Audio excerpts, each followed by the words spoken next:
Good afternoon students.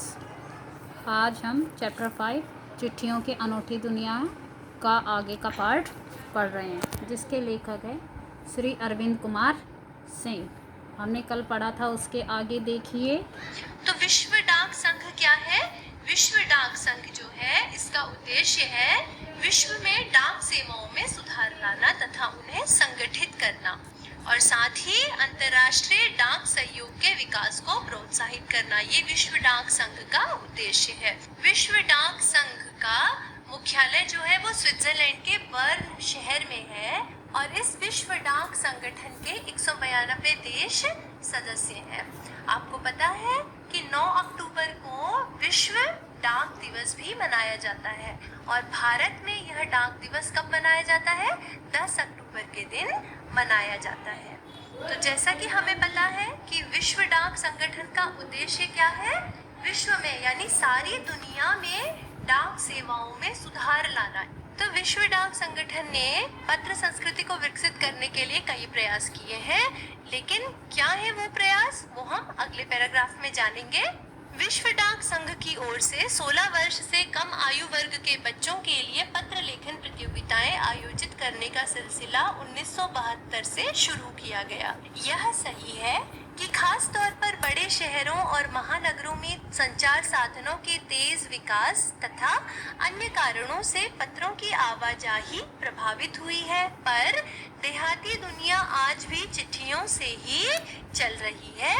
Fax, email, telephone तथा mobile ने चिट्ठियों की तेजी को रोका है, पर व्यापारिक डाक की संख्या लगातार बढ़ रही है। तो लेखक यहाँ पर क्या कहते हैं कि विश्व डाक संघ ने पत्र संस्कृति को सुधारने के लिए क्या किया है? विश्व डाक संघ 16 वर्ष से कम आयु के बच्चों के लिए पत्र लेखन प्रतियोगिताएं आयोजित करता है और ये उसने एक बहुत महत्वपूर्ण कदम उठाया है। कब से? सन 1972 से, ताकि पत्र संस्कृति को बढ़ावा मिल सके। और लेखक आगे क्या कहते हैं कि बड़े शहरों में और महानगरों में संचार साधनों का बहुत तेजी से विकास हुआ है और बहुत सारे अन्य कारण भी हैं जिनके कारण पत्रों की आवाजाही प्रभावित हुई है, यानी पत्रों की आवाजाही कम हुई है क्योंकि बड़े शहरों में या महानगरों में संचार के अन्य साधन बहुत अधिक विकसित हो चुके हैं। लेकिन देहाती दुनिया यानी गांवों में आज भी क्या हो रहा है? चिट्ठियों का चलन खूब है, आज भी लोग वहाँ चिट्ठियाँ लिखते हैं। लेखक आगे कहते हैं कि फैक्स, ईमेल, टेलीफोन और मोबाइल ने चिट्ठियों की तेजी को रोका जरूर है, लेकिन क्या हुआ है? व्यापारिक डाकों की संख्या लगातार बढ़ती जा रही है, यानी बिजनेस के लिए, व्यापार के लिए आज भी डाक को ही विश्वसनीय साधन माना जाता है। आगे बढ़ते हैं। जहाँ तक पत्रों का सवाल है, अगर आप बारीकी से उसकी तह में जाएं, तो आपको ऐसा कोई नहीं मिलेगा जिसने कभी किसी को पत्र न लिखा या न लिखाया हो तथा पत्रों का बेसब्री से जिसने इंतजार न किया हो। तो लेखक आगे क्या कहते हैं कि पत्रों का महत्व हमारे जीवन में बहुत ज्यादा है। अगर आप बारीकी से यानी अगर आप बहुत ध्यानपूर्वक इस विषय की गहराई में जाएं, बारीकी से मतलब ध्यानपूर्वक, और तह में जाएं मतलब इस विषय की गहराई में जाएं, या बहुत ज़्यादा छोटे स्तर पर अगर आप इस चीज़ पर ध्यान दें, तो आपको ऐसा कोई भी व्यक्ति नहीं मिलेगा जिसने अपने जीवन में कभी किसी को पत्र न लिखा हो। भले ही एक बार लिखा हो, लेकिन हर व्यक्ति ने अपने जीवन में एक न एक बार पत्र तो लिखा ही होगा, और अगर लिखा नहीं भी होगा तो किसी से लिखवाया ज़रूर होगा, या फिर अगर उसने पत्र लिखा नहीं, किसी से लिखवाया भी नहीं, पर कभी ना कभी ऐसा ज़रूर हुआ होगा कि उसको बहुत ज़्यादा बेसब्री से यानी बहुत ज़्यादा उत्सुकता से अपने किसी पत्र का इंतज़ार या प्रतीक्षा ना हो। और यदि उसने कभी किसी को पत्र नहीं लिखा, ना कभी किसी से पत्र लिखवाया, लेकिन ऐसा तो ज़रूर हुआ होगा कि उसने बहुत बेसब्री से यानी उत्सुकता से किसी पत्र का कभी इंतज़ार यानी प्रतीक्षा करी होगी। हमारे सैनिक तो पत्रों का जिस उत्सुकता से इंतजार करते हैं उसकी कोई मिसाल ही नहीं। एक दौर था जब लोग पत्रों का महीनों इंतजार करते थे, पर अब वह बात नहीं। परिवहन साधनों के विकास ने दूरी बहुत घटा दी है।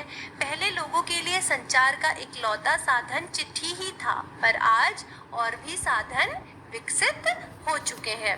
आगे लेखक क्या कहते हैं हमारे सैनिक जो कि सीमाओं में रहकर देश की सुरक्षा करते हैं, बॉर्डर एरियाज में रहते हैं, उनको विशेष रूप से घर से आने वाले पत्रों का इंतज़ार ज़रूर रहता है और उस इंतज़ार की या उस प्रतीक्षा की कोई मिसाल नहीं दी जा सकती। मतलब वो जो है वो अपने आप में विशेष प्रकार का इंतज़ार या प्रतीक्षा होती है।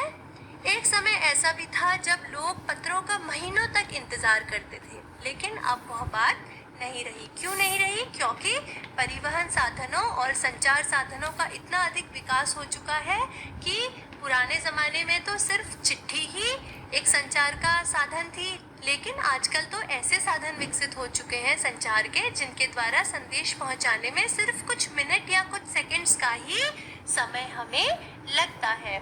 इसीलिए चिट्ठियों में अब वह बात नहीं रही।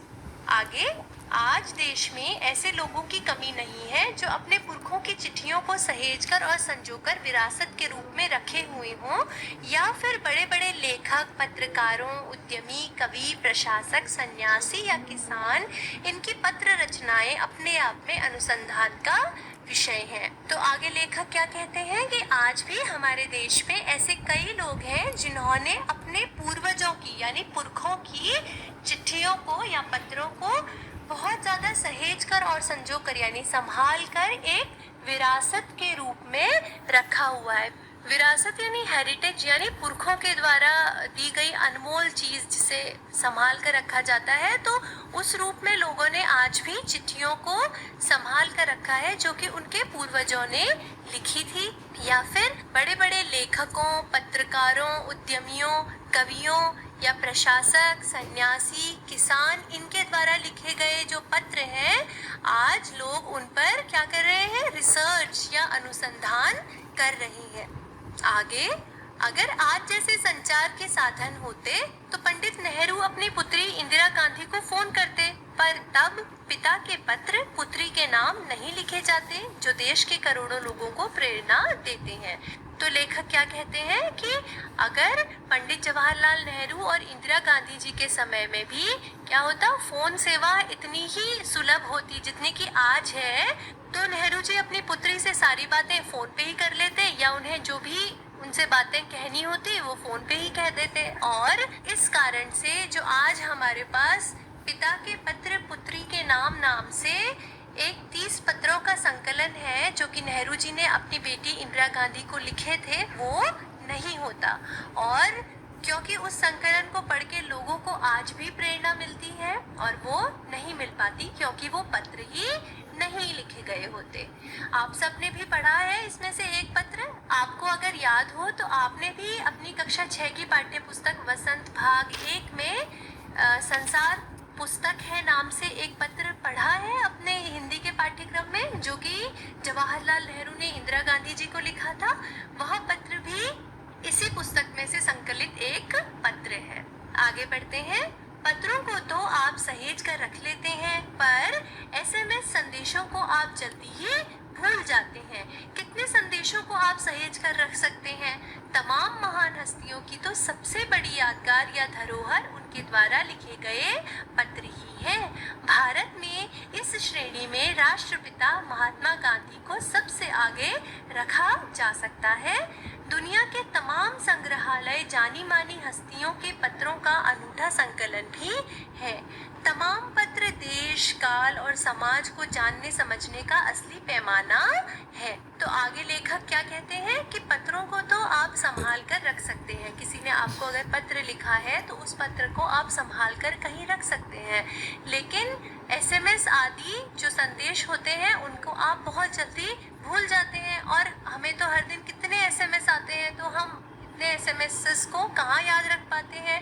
लेकिन अगर आपको किसी ने पत्र लिखा है तो आप उसे संभाल कर रख सकते हैं। इसीलिए तमाम महान हस्तियों की सबसे बड़ी यादगार या उनका जो सबसे बड़ा धरोहर है वो क्या है?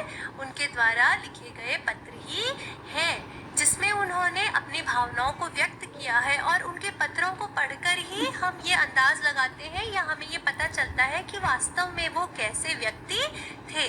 भारत में इस श्रेणी में सबसे आगे किसे रखा जा सकता है? महात्मा गांधी को, जो कि हमारे राष्ट्रपिता हैं।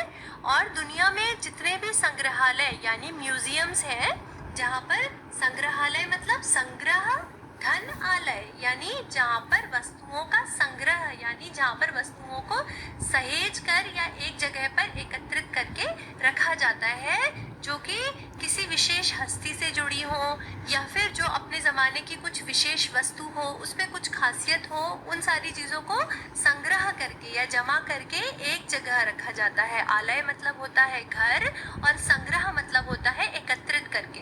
तो